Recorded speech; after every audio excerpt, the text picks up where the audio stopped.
Hi there, this is Harry from Pack 1, Pick 12. This channel is going to be me and my friend Charlie recording our live drafts to analyze and to just share the fun of drafting. This was a draft towards the end of the Aetherdrift format recorded at the great venue Dark Sphere in London. Both of us are really big fans of this format, and I hope this video just brings you right into drafting alongside me. Okay, welcome to my Aetherdrift draft. This was definitely an interesting one. I end up making a Naya, kind of like a Selesnya with a couple splashes aggro deck. Just for a heads up, I decided I was going to play Selesnya when I came into this draft. I thought it would be fun to try forcing something in paper. I've done it a few times online, never actually tried to force something in paper, so I gave it a go. And this first pack, even moving away from like my idea of forcing, I think is very weak. I think the only really first pickable cards are like the Scoured Barons and the Thunderhead Gunner.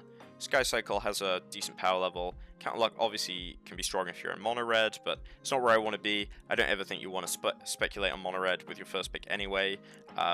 So I think Thunderhead Gunner, kind of regardless of what you're playing, is probably right. That card's very, very powerful. There's a world in which I consider Interference there, but Thunderhead Gunner does it all. Pack 2, Night Market ends up being my pick here. I feel like Grimbauble is a good card, really good card, but just not where I want it to be. I've already taken Thunderhead Gunner, which I know will be a splash because I'm Selesnya base, so I take the Night Market because it enables me to do so. Defend the Rider is a good card. I'm kind of sad that I didn't get any of those in this draft. It can be really good at just keeping things alive. Gibberick Omnivore, also just really good. Sometimes you just like play Gibberick Omnivores on curve and your opponent doesn't do anything.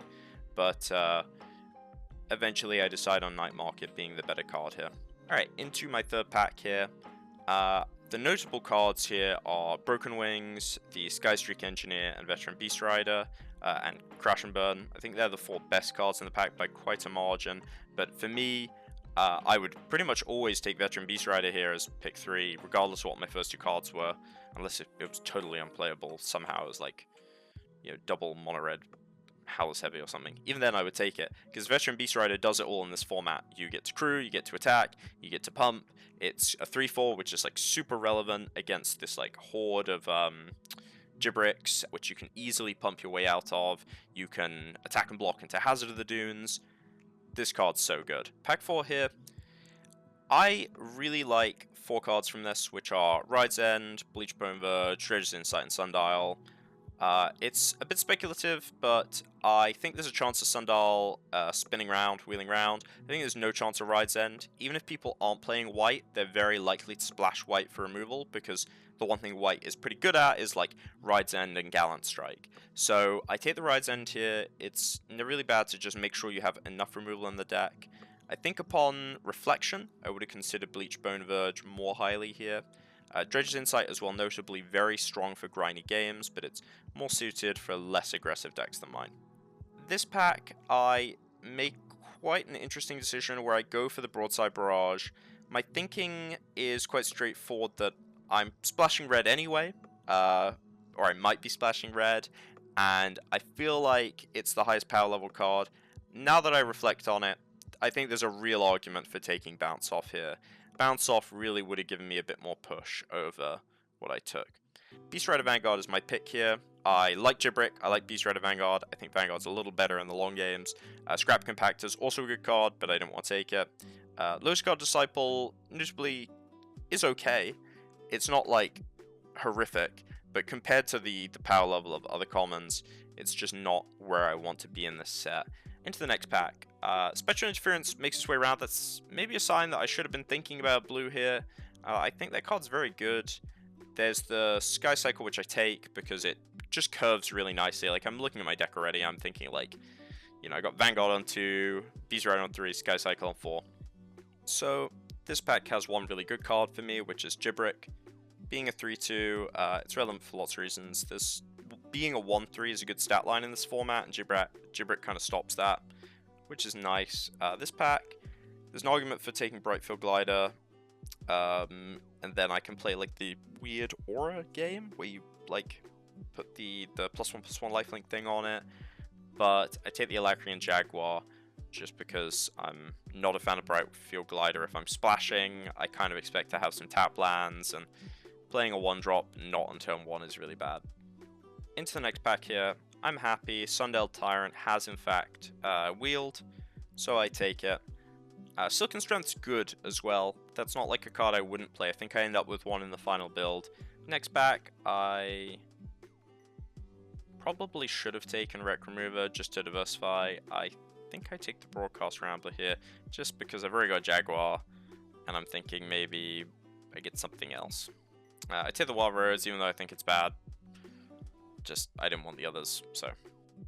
So, into the next pack, there's a Bulwark Ox here, and I'm in the green-white deck. I feel like I want to be aggressive. Bulwark Ox is a nice rare. It's not like a super high power bomb, but you can have starts where you essentially go like Bulwark Ox and Venom Sattler Gak, and if you get this this other 2-drop, you can really just pop off with a lot of power early on. Detention Chariot I also considered purely for the exile effect. When I see Detention Chariot, I really want to see tune-up. I think Chariot on its own is a low power card, and I think it's one of the reasons this deck didn't perform as well as it could have, which is I end up with 2 Chariots, which I ultimately regret. Hour of Victory as well, nice card.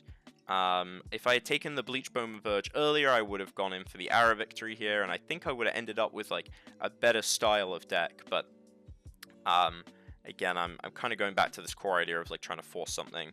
Collision Course I want to see coming back, but you know, you got to be a little hopeful there. So the next one, this is where I make probably the most important decision in the draft, which is that I take Seat of Armor Master Racer. Now, I think that was actually a huge mistake. I think I was meant to take Scurryfoot or Earth Rumbler. I think about this pick for a long time, and I take the Varma on this idea of splashing, kind of hoping that I get more sources again. One of the things I forget is that the exhaust ability is double green, which is a lot harder than you expect when you're playing a base white 4-color deck. Especially because I don't end up with like a World Wagon or a Pothole Mole or something like that.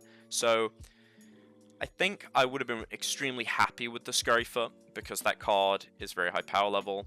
Earth Rumbler as well. I think it's a little worse than Scurryfoot, but it's still really good. But I take the Seat of Armor. My thinking was essentially that I want to go wide already. I struggle to get over the big decks, and you know, having this like overrun-ish ability will allow me to push through in the late game. Also, I'd never played with Seat of Armor before, and I thought, why not take one and see what it's like? Not like the best reasoning. I think it's kind of bad, to be honest, but you know, when you're playing draft, and especially when you're playing a lot of draft, like sometimes you have to just like cut loose, have some fun, take some cards you haven't taken before, especially when they're rares. You're like, oh well, yeah, I'll stick it in. So I see a bunch of really good cards here. Wasteward Verge, Sky Crash, and Gibrick, and even the Brightfield Mustang. Sky Crash, I think, is probably the card I should have taken because it's really good removal, but I'm already quite comfortable with my removal suite. I love the Art and Wear Invention. On screen it appears as a Radiant Lotus because I couldn't put it up easily. But the Gibrick Omnivore, it just fills my deck out. I think I was being too ambitious. I end up with a lot of 2-drops. And again, maybe there's an area where the deck's a bit weak. Games in this format go really late. I actually prioritize having some kind of like 5-drops, 6-drops. A little higher when I'm typically drafting, and I think one of the weaknesses that I ran into was just ending up with too much to do on turn 2 and turn 3, and then kind of petering out. But then I find another Bulwark Ox, so I take that again. In theory, I could have taken a guy like Pathmaker, and then I can like find something with it. Broadcast Rambler. Or Cloud Spire Sky Cycle, but that feels a little speculative to me. I'm not super sold on that, so yeah, Bulwark Ox just seems like an easy pick. It's one of those ones I didn't want to think about too hard. So in this pack I see another Veteran Beast Rider. That pick is fairly straightforward for me. I consider the Thornwood Falls for a moment because there's the Seat of Armor. There's good cards here. Carrion Cruise is notably very strong, but it's a relatively simple pick. Here, this is a huge inflection point. I really considered just giving up on red and trying to like become an Abzan deck here when I see the Thundering Brew Wagon, but And I think I probably should have done that, because I passed this Thundering Brewwagon to the guy next to me, and then he beats me with it. So that felt really rough, but I like this pack. I like the Scrap Compactor the most, because it is a 1-drop that I can play as a removal spell. In this pack, I see another Detention Chariot. I think I foolishly take it. Like, I actually don't want to play 2. Almost, looking back on it, would prefer, like, the Guidelight Matrix, but I think the right pick here is Scout Barons. But I take the Detention Chariot.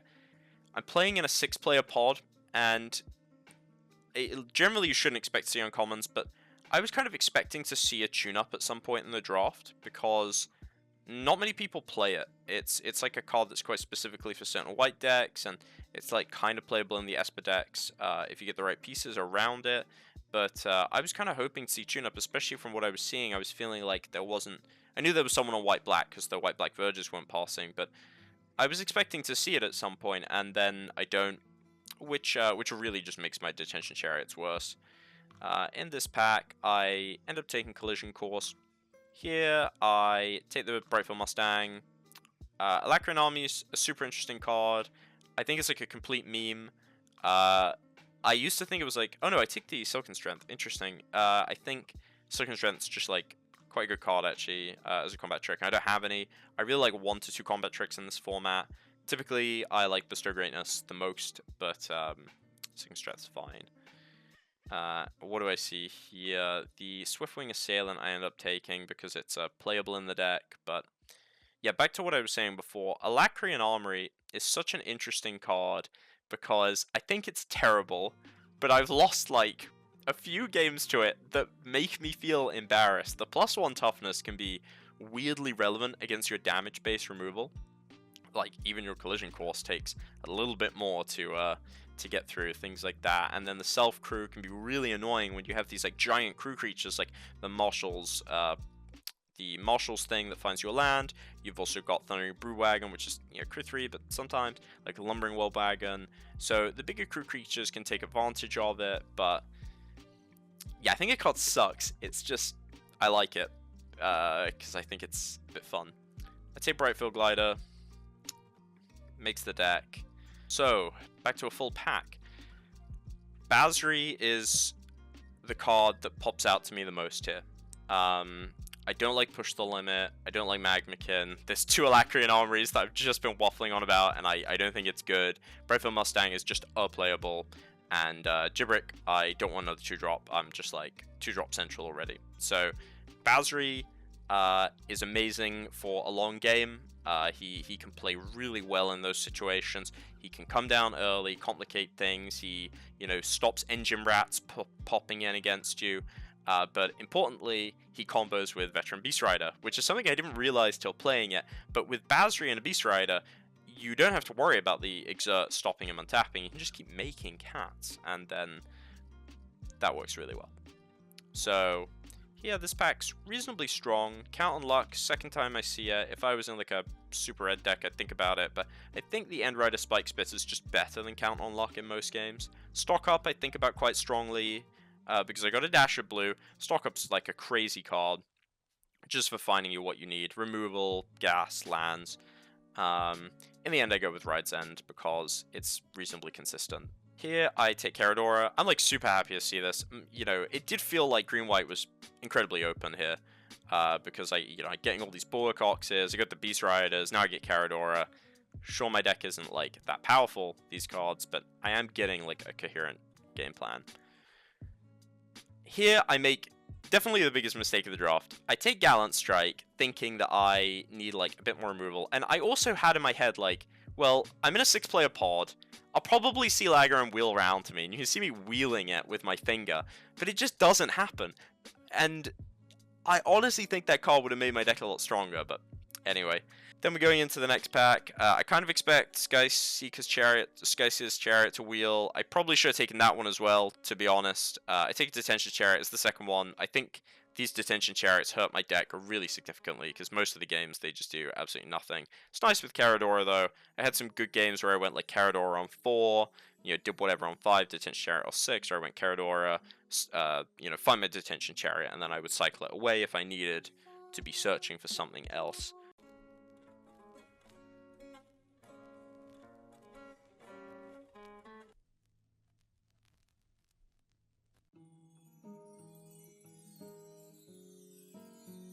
now I look back, definitely should have been in red. Like, Embrider, Spike Spitter, that can make the games go long, can really push some value through. I take Keen Buccaneer. I think I just wasn't thinking too coherently about that one. Probably my idea was like, well, if I'm playing Seat of Armor, might want the Keen Buccaneer. I was thinking maybe I see some like a rogue Elvish Refueler, but realistically, there's no way that's ever going to get past me at this point in the draft. So none of these are really playable. Country Roads could go in the deck. I just hate these tap lands. That might just be a me thing, but I didn't want to play it. I take it anyway. Probably should have been Goblin Surveyor. Buggy could have been. I felt like I was overloaded on 2 drops. I didn't want to splash too hard, but Buggy really could have been the pick here. I took the Swiftwater Cliffs because I felt like, well, I'm splashing a little bit of blue, a little bit of red, but then I ended up not playing it because I really didn't want to not have a green or white land. I think that was a mistake, though. I definitely should have played the Swiftwater Cliffs so I was in both. Alright, well, thanks so much for watching this draft. It was a bit of a mess in the end. I really should have been a Naya deck instead of this, like, green-white splashing Seat of Armor, but it was really fun to do. I had some sick games. I didn't win a huge amount of them, but the games I did win were very convincing. I had one where I made 7 cats with Basri and 2 Beast Riders, and that just felt amazing. One of the funniest things I've ever seen. So, really fun draft, really nice night, and I hope you all have fun trying to force some Selesnya yourselves.